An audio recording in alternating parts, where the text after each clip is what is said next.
বাইরে কি বলবো, সোনার বাংলাদেশে আছি আমরা। সব জোর জুলুমি।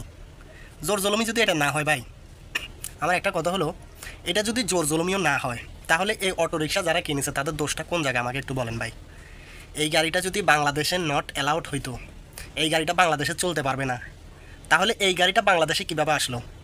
এই গাড়িটা যেহেতু চালাইতেই পারবে না, তাহলে এই গাড়িটা কেন বাংলাদেশে আসলো আমাকে সেটার জবাব দিতে হবে। এই গাড়িটা কেন আসলো? এই গরিব মানুষরা এরা কি নিজের পকেটের টাকা দিয়ে কি এই গাড়িগুলো কিনতে পারছে? শতকের মধ্যে 98 জন কিস্তি উঠাইয়া তারপরে এই গাড়িগুলো কিনছে। 2% মানুষ নিজের টাকা দিয়ে কিনছে। এরা খেটে খাওয়া মানুষ, কত কষ্ট করে দিন এনে দিন খায়। চাপা রিক্সা চালাইতে অনেক কষ্ট হয়, এবং কি এই জন্য তারা কিস্তি উঠাইয়া তারপরে এই গাড়িগুলো কিনে ভাই। এই জিনিসটা একটা বার আপনারা চিন্তা করে দেখেন, কী জন্য গরিবের ক্ষতিকরণ। এই গাড়িটা যদি আপনি ভেঙেই ফেলতে হয়, তাকে টাকাটা দিয়ে আপনি ভেঙে ফেলেন, এই গাড়ি আর চলবে না। এই গাড়িগুলো বাংলাদেশে নট অ্যালাউ, এই গাড়ি বাংলাদেশে চলবে না, কোনো কোম্পানি এই গাড়ি বানাতে পারবে না। তাহলে সেটা হবে সঠিক বিচার। এটা কোন ধরনের বিচার ভাই? ছোট লোকের মতো। এটা তো একটা মূর্খর পরিচয় দিতেছেন আপনারা, এটা একটা মূর্খর পরিচয় দিতেছেন।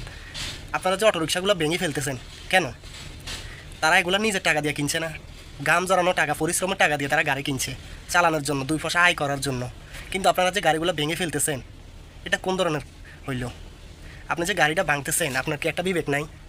আপনার কি বিবেক বুদ্ধি আল্লাহ দেয় নাই? আপনি যে তাদের ক্ষতিটা করতেছেন, এটার হিসাব কি হবে না? আপনি যদি তাদের গাড়ির ক্ষতিপূরণটা দিয়ে দিতেন, গাড়ির টাকা, যেই টাকা দিয়ে গাড়িটা কিনছে সেই টাকাগুলো দিয়ে যদি আপনি এটা ভেঙে ফেলতেন, এই গাড়ির কারণে দেশের ক্ষতি হইতেছে, এই গাড়ি আমরা ভেঙে ফেলতেছি, এই গাড়ি আর চলবে না, কোনো অভিযোগ থাকতো না ভাই, কোনো অভিযোগ থাকতো না। নিজের বিবেকের প্রশ্ন করেন, মানুষ কেন বলতে হবে আপনাকে? নিজের বিবেককে প্রশ্ন করেন। Doctor Yunus sir, please sir, আপনি শুধু এই বিষয়টা একটু দেখেন, আপনার মাথার মধ্যে একটু খাটান যে এরা অসহায়, এরা গরিব, এরা অসহায়, ওরা গরিব, ওরা কোনো রকম এটা নিয়ে চলে। এটা যদি না চলে, তাদেরকে টাকা দিয়ে এই গাড়িগুলো নষ্ট করে দেন।